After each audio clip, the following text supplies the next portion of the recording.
Hello po sa inyo mga mare, another recipe ideas na naman ang ibabahagi ko sa inyo ngayon.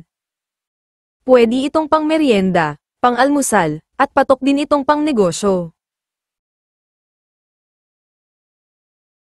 To start, papakuluan lang muna natin ang hotdog, para maluto ng bahagya.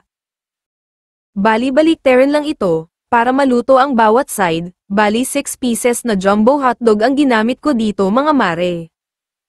Kapag luto na ang hotdog, hanguin na, then iset aside na muna.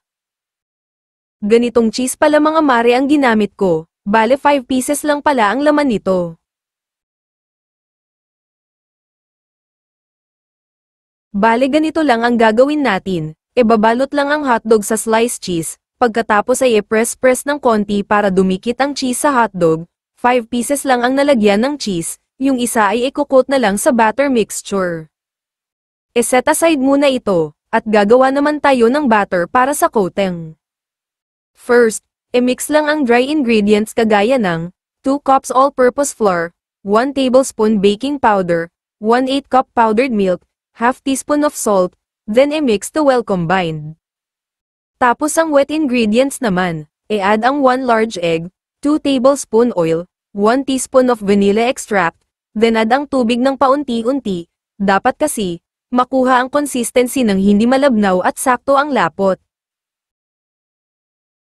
Yung ginawa nga pala nating batter mixture ngayon, ay sakto para sa 10 pieces na hotdog, kaya kung gusto nyong marami-rami ang gagawin nyo ay sundin nyo na lang ang sukat.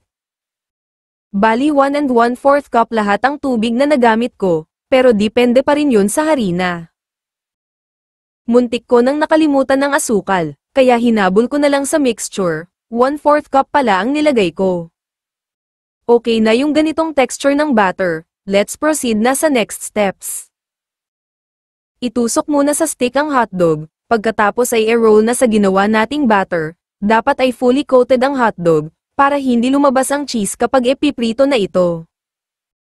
Kapag na-coat na ng mabuti, ilagay naman sa breadcrumbs, dapat ay fully coated din, i-press-press para dumikit ang breadcrumbs sa batter mixture. Tapusin lang ito sa lahat ng hotdog.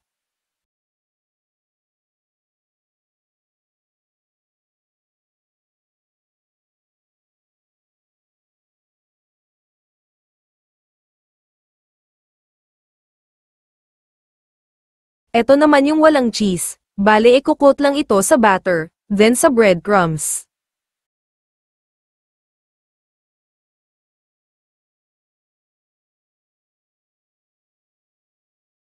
At eto na ang ating corn dog, pwede na itong prituhin, tingnan nyo mga mare, nasa kalahati pa ang natirang batter, kaya kung susundin nyo ang ingredients ng batter mixture, ay dapat 10 pieces ang hotdog na gagamitin nyo.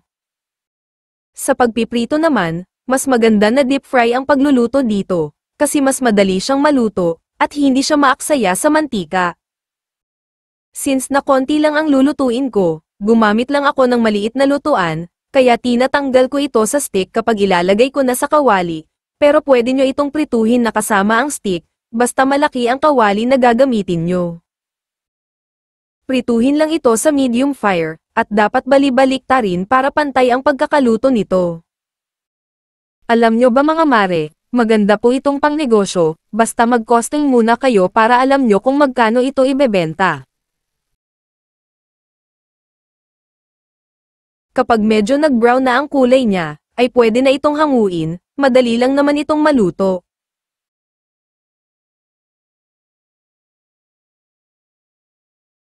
At eto na ang ating finished product, alam nyo ba napakasarap po nito, sakto lang yung lasa ng batter, at nagpasarap pa ang cheese na nilagay natin, kaya sana mga mare, subukan nyo po itong version ko ng paggawa ng corn dog, sure po ako na magugustuhan nyo ito.